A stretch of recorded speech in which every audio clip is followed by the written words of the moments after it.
Okay, so how much should you be expected to pay for this cute little house in Renton, Washington?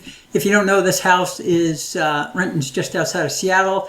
It's where the Seahawks, training ground is, and it's become, quite a cute little town to live in. So this is what would be considered a first-time home buyer.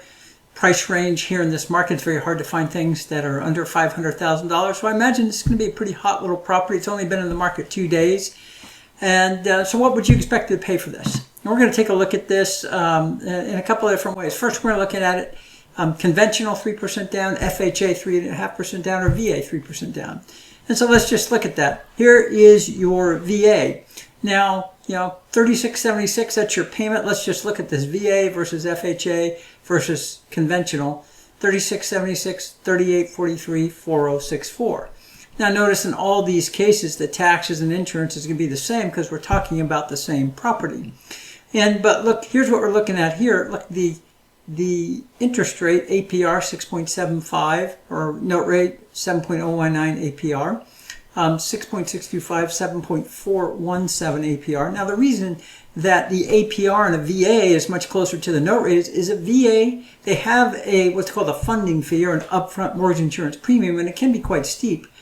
But they don't have a monthly mortgage insurance premium. And so that's why those two numbers are closer together. With FHA and with conventional, you have a monthly mortgage insurance premium in addition to your note rate, in addition, in the case of FHA, to that one-time funding fee as well.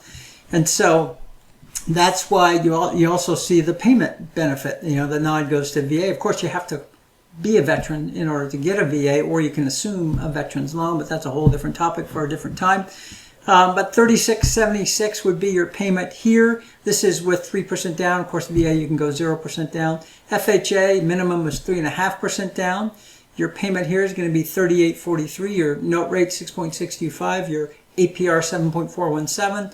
And then finally, your conventional 30-year fixed. Now, why would you go with the 30-year fixed? Obviously, the payment's significantly higher, and maybe you wouldn't. But here's the big deal. You notice here how your other closing costs for the VA and your other closing costs for the FHA versus the other closing costs for conventional, much less. Now, that's because, and in all these cases, these other closing costs include things like prepaids for real estate taxes, homeowners insurance, those kind of things, but also real fees. And for the VA and for FHA, you have that funding fee. Here's the VA funding fee, $10,000, in this case, additional cost over and above your other closing costs, title, escrow, credit reports, etc., appraisal. And the FHA, that's always a flat 1.75 points. And so in the case of the FH loan, that's an additional upfront fee of $84.43. Of course, the conventional, you don't have any of that additional funding fee because you're just paying your monthly mortgage insurance. So that's kind of what your payments would be. Now let's look at, what if you put 20% down on this same house? Now your payment's coming down to $32.08. Of course, there's no mortgage insurance here because you're putting 20% down.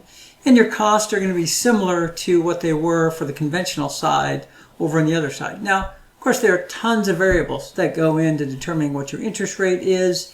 And there's all number of reasons that that you would choose one versus another. Lots of decisions to make, whether you buy points or those kind of things. And so this is just meant to give you kind of a small taste of what's out there. If you want to know more about this, feel free to give me a call. Happy to have a consultation with you on the phone, video, or in person if you're in my area. And of course, you can go to my YouTube channel, Mortgage Mastery Theater. Lots of videos there. Thanks so much. Take care.